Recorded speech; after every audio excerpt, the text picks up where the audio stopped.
بسم اللہ الرحمن الرحیم۔ السلام علیکم ویورز۔ دھمکی دی گئی، حکومت کو، اداروں کو دھمکی دی گئی کہ اگر کل پیر 14 اکتوبر تک عمران خان سے ملاقات نہیں کروائی جاتی ہمارے وکلاء کی، رہنماؤں کی یا ان کے خاندان کے افراد کی، تو 15 اکتوبر کو ڈی چوک میں احتجاج ہوگا، ضرور ہوگا، اور پورے پاکستان سے لوگ آئیں گے اور ڈی چوک بھر دیا جائے گا۔ حکومت نے فیصلہ کیا کسی بھی دھمکی کو خاطر میں نہ لاتے ہوئے کہ ڈی چوک میں کسی چڑی کو بھی پر نہیں مارنے دیا جائے گا، اور اگر وہ چڑی پر مارنے کی کوشش کرے گی تو وہ پر کتر دیے جائیں گے، کیونکہ کمپرومائز نہیں ہے۔ ایس سی او سربراہ کانفرنس کل سے شروع ہو رہی ہے، 15 اور 16 کو سربراہ اجلاس ہے۔ کل سے وفود کی آمد کا سلسلہ شروع ہو جائے گا۔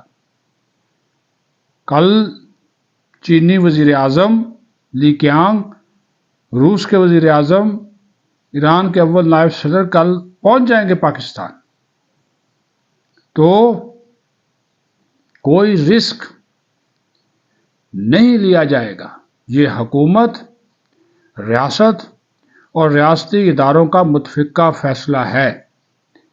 انہوں نے پی ٹی آئی والوں نے رات گئے اپنی کور کمیٹی اور وہ جو سیاسی کمیٹی ہے اس کا ایک اجلاس کیا، پھر اس کے بعد خود رپوشی بلکہ اختیار کیے ہوئے جو مرکزی سیکرٹری اطلاعات ہیں شیخ وقاص اکرم، انہوں نے ایک ویڈیو بیان جاری کیا اور احتجاج کو مؤخر کرنا مشروط کر دیا بانی پی ٹی آئی سے ملاقات سے۔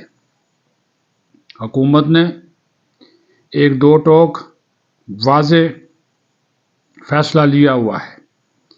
ایک تو ملاقاتوں پر پابندی ہے، دوسرا یہ بات بتا دی گئی کہ عمران خان سے کسی قسم کی کوئی سہولت واپس نہیں لی گئی۔ جو جیل سپرنٹینڈنٹ ہیں انہوں نے گفتگو کی ہے، باقاعدہ میڈیا سے سوالوں کے جواب دیے، انہوں نے کہا وہ ورزش بھی ویسے ہی کرتے ہیں، ان کا میڈیکل چیک اپ بھی ویسے ہی ہوتا ہے، اور ان کو کھانا بھی ان کی مرضی کے مطابق تینوں وقت میں دیا جاتا ہے۔ اور جہاں تک بات ہے کہ ان کے بیرک کی بجلی کاٹ دی گئی، یہ بھی بات بالکل غلط ہے۔ اور انہوں نے کہا کہ جو عمران خان کے بارے میں، ان کی صحت کے بارے میں یا ان کو مبینہ طور پر مارنے کے حوالے سے جو سوشل میڈیا پہ ایک پروپیگنڈا کیا جا رہا ہے اس میں کسی قسم کی کوئی صداقت نہیں ہے۔ ظاہر ہے جیل سپرنٹینڈنٹ جو ہے یا جیلر جو ہے وہ انچارج ہوتا ہے، وہ غلط بیانی کیوں کرے گا، وہ غلط معلومات کیوں دے گا؟ اس نے یہ چیز جو ہے وہ واضح طور پر بتا دی، کلیئر کر دی۔ تو پھر کیا یہ ایک سازش، جو میں کہتا ہوں گولڈ سمتھ پلان، یہ باہر کے بیٹھے ہوئے لوگوں کی سازش ہے؟ کیا رات والا جو اجلاس تھا کور کمیٹی کا، وہ بگوڑا جو شہباز گل باہر بیٹھا ہوا ہے، یہ جو چھپا ہوا ہے ادھر حماد اظہر، وہ جو جبران الیاس، بار بار کہتا ہوں انہوں نے نہیں زور دیا اس بات کے اوپر کہ احتجاج ہر حال میں ہونا چاہیے اور 15 کو ہی ہونا چاہیے اور دنیا کو پیغام دینا چاہیے، ورنہ تو یہ ہمارے لیے صبح کی ہوگی، کیونکہ یہ ڈالر پکڑتے ہیں، پاؤنڈ پکڑتے ہیں۔ بار بار کہتا ہوں یہ احتجاج، یہ ہنگامہ، یہ دھرنا، یہ مظاہرے، یہ ساری پلاننگ باہر سے کی ہوئی ہے۔ یہاں کے لوگوں کی اکثریت، انصار باسی صاحب کی سٹوری بالکل ٹھیک ہے، یہاں کے لوگوں کی اکثریت بشمول وزیر اعلیٰ خیبر پختونخوا علی امین گنڈا پور 15 تاریخ کے احتجاج کے حق میں نہیں ہیں، خود اسد کیسر حق میں نہیں ہے، عمر ایوب جو ہے وہ ڈاما ڈول ہے، کبھی ادھر کبھی ادھر، وہ تو چھاننی کی طرح چلتا رہتا ہے، بیرسٹر گوہر حق میں نہیں ہے، حامد خان حق میں نہیں ہے۔ انٹرنیشنل ایونٹ، بھائی پاکستان میں رہتے ہو، پاکستانی ہو اور پاکستان کے خلاف جا رہے ہو، کیا کر لیں گے احتجاج کر کے؟ کیا کر لیں گے؟ ایونٹ تو ہو جانا ہے، کیا کھوئیں گے؟ پاکستان کی بدنامی کا ہی باعث بنیں گے نا، ایونٹ تو ہو جانا، اور انشاءاللہ تعالیٰ کامیاب ترین ایونٹ ہوگا۔ یہ پاکستان کے لیے ایک موقع ہے، تاریخی موقع ہے، اس کو ضائع نہیں کرنا چاہیے۔ بھائی ساری عمر پڑی ہے اور دن پڑے ہیں، 16 کو 17 کو کر لو، 18 کو کر لو، ہر جمعے تو آپ ویسے ہی احتجاج کرتے ہیں، تو جمعے والے دن کر لو۔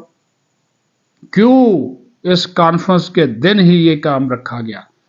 سازش ہے، عالمی سازش ہے، وہی ایجنڈا ہے یہود و ہنود کا، گولڈ سمتھ پلان، وہی ہے جبران الیاس، کیوں کہ یہ لوگ زور دے رہے، لیکن حکومت نے یہ طے کیا ہوا ہے، کوئی بلیک میلنگ نہیں ہوگی، کسی دھونس دھاندلی دھمکی میں نہیں آ جائے گا، اور گرفتاریاں شروع ہیں۔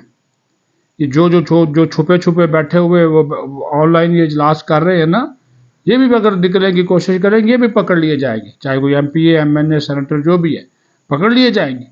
کوئی نہیں ہے ایسا کہ اس کو جناب اب یہ اسپیئر کیا جائے گا۔ اس معاملے کے اوپر کوئی رسک وہ لینے کو تیار ہی نہیں ہے۔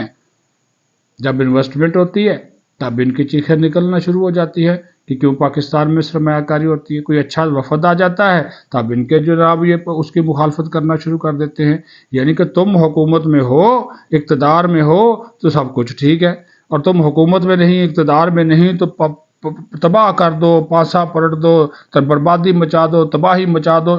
یہ نہیں ہوگا، یہ نہیں ہوگا۔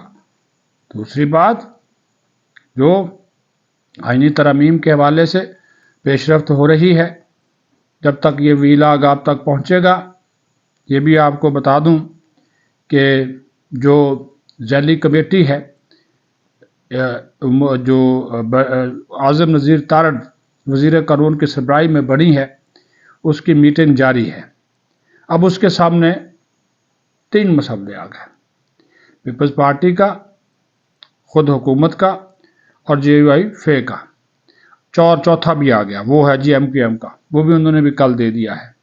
4 آ گئے، 4، اور پی ٹی آئی نے کوئی مسودہ نہیں دیا، لیکن وہ سوچو بچار میں لگے ہوئے ہیں جی، وہ تو کسی اور گیم پہ پڑے ہوئے نا جی، وہ تو اس چکر میں چلے گئے۔ لیکن اس میں اب جو بنیادی مشترکہ نکات ہوں گے اس کو نکال کر یہ آئینی عدالت والا جو ایک پھنسا ہوا ہے معاملہ جے یو آئی اور پیپلز پارٹی کے درمیان، آئینی بینچ ہو یا آئینی عدالت ہو، اس کو بھی آج طے کیا جائے گا، کیونکہ کل 3:30 بجے مرکزی کمیٹی کا اجلاس ہے۔ آج اور کل صبح یہ جو ذیلی کمیٹی ہے اپنی سفارشات کو فائنلائز کرے گی، اور فائنل کرنے کے بعد مرکزی کمیٹی کے سامنے رکھ دے گی۔ میں نے کل بھی کہا کہ یہ معاملہ اب زیادہ اس کو طوالت اختیار نہیں دی جائے گی، یہ اگلے ہفتے یا اسی مہینے کے اندر یہ کر لیا جائے گا، اور جو ججز کی تقرری ہے اس کا طریقہ کار جو ہے وہ تبدیل کیا جا رہا ہے، اور وہ پارلیمانی کمیٹی کے ذریعے، جس میں ججز بھی شامل ہوں گے، ظاہر ہے وکلاء بھی شامل ہیں اس میں، اپوزیشن اور حکومت کے لوگ بھی شامل ہوں گے، وہ تجویز ہے کہ ایک جو 7 یا 8 رکنی کمیٹی جو ہے وہ ان کا تقرر، وہ چیف جسٹس کا تقرر جو ہے وہ کرے۔ باقی کل ہم آپ کو بتا چکے ہیں، راجہ صاحب بھی آپ کو بتا چکے ہیں کہ اس ترامیم میں کیا ہے، تو یہ کام بھی نہیں رکنے والا، یہ کام بھی نہیں رکنے والا۔ اچھا، اب اس کی ذمہ داری جو ہے نا، وہ حکومت کی طرف سے بھی ذمہ داری بلاول بھٹو زرداری کے کندھوں پہ آ گئی ہے۔ انہوں نے مینڈیٹ لیا ہے، اور وزیر اعظم نے مینڈیٹ دیا کہ بلاول صاحب جو آپ لانا چاہتے ہیں آپ لے آئیں۔ بلاول صاحب نے کہا چلو جی ٹھیک ہے، وہ وقت بھی پہلے بلاول صاحب کے کہنے پہ دیا گیا تھا، پہلے بھی حکومت تیار تھی، بندے ان کے پاس پورے ہیں، اس مرتبہ بندے پورے ہیں، مولانا ساتھ دے یا نہ دے، انہوں نے بندے پورے کر لیے۔ ہاں ٹھیک ہے، کچھ آزاد اراکین کی یہ خدمات حاصل کریں گے، وہ ووٹ دیں گے، ہو سکتا ہے بعد میں وہ نائل بھی ہو جائیں، لیکن وہ ووٹ دیں گے۔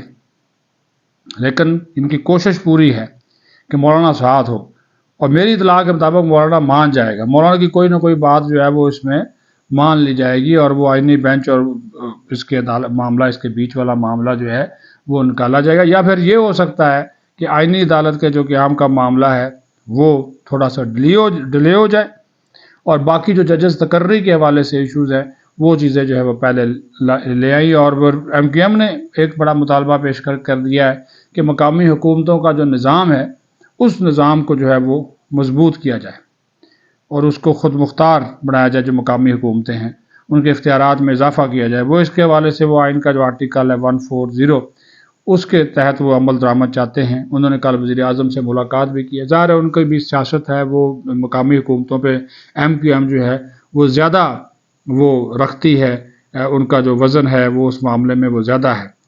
تو یہ جو معاملہ ہے یہ بھی یہ کسی نہ کسی کروٹ جو اونٹ جو ہے یہ آج یہ کل صبح تک جو ہے یہ بیٹھ جائے گا۔ جس طرح میں نے کہا کہ اعظم نذیر تارڑ کی سربراہی میں ذیلی کمیٹی جو ہے وہ اس کی میٹنگ چل رہی ہے، نامعلوم مقام پہ چل رہی ہے، تاکہ کوئی چیز جو ہے وہ میڈیا شیڈیا ہوتا ہے جب چیزیں باہر آ جاتی ہے تو وہ کہتے ہیں جی باہر تب آئیں جب ہم کسی نتیجے پہ پہنچ جائیں۔ تو وہ نتیجے پہ جب پہنچ جائیں گے چیزیں جو ہے وہ منظر عام پر جو ہے وہ آ جائیں گی۔ لیکن یہ بات طے ہے۔ پھر جاتے جاتے آپ کو یہ گزارش کر دوں، بہت بڑا ایونٹ ہو رہا ہے، ٹھیک ہے جی۔ اس میں جو اس خطے کے شنگھائی تعاون تنظیم کے وسطی ایشیائی ریاستوں کے، خود انڈیا ہے، یہ منگولیا ہے، ازبکستان، تاجکستان، کرغزستان، روس ہے، یہ سب کے جو وزرائے اعظم ہیں، ایران ہے، ان کے نائب صدور ہیں، پاکستان لا رہے ہیں، پاکستان تشریف لا رہے ہیں، ملاقاتیں ہوں گی اور اس تنظیم کے علاقائی تنازعات کو حل کرنے کی بات ہوگی۔ پھر انڈین وزیر خارجہ آ رہا ہے جے شنکر، وہ کوئی 200 میڈیا کے لوگوں کو ساتھ لا رہا ہے۔ کیا میسج جائے گا؟ آپ احتجاج کریں گے؟ اور بریسٹر صاحب تو پہلے ہی وہ کہہ چکا جی آپ اس احتجاج میں آئیں، ہمارا جو احتجاج ہوگا اس میں نہ صرف شامل ہوں بلکہ اس سے خطاب کریں۔ یہ ان کی سوچ ہے، ہر وہ کام کرنا ہے جو پاکستان کے خلاف ہے، جو ریاست کے خلاف ہے۔ لیکن ریاست جو ہے وہ اب اتنی بھی گئی گزری نہیں ہے کہ لوگوں سے نہ نبٹ سکے۔ خواجہ آصف صاحب نے صحیح بات کی ہے کہ اس معاملے کے اوپر کوئی سمجھوتا، کوئی رسک، کوئی جو ہے نرمی اس مرتبہ نہیں دکھائی جائے گی، اور اس کانفرنس کو انشاءاللہ تعالی جو ہے یہ پاکستان کے مفاد کا معاملہ ہے، پاکستان کے مفاد کا معاملہ، فائدہ ہوگا، تجارتی فائدہ، اقتصادی فائدہ، دو طرفہ تعلقات کا فائدہ، علاقائی تعاون کا فائدہ۔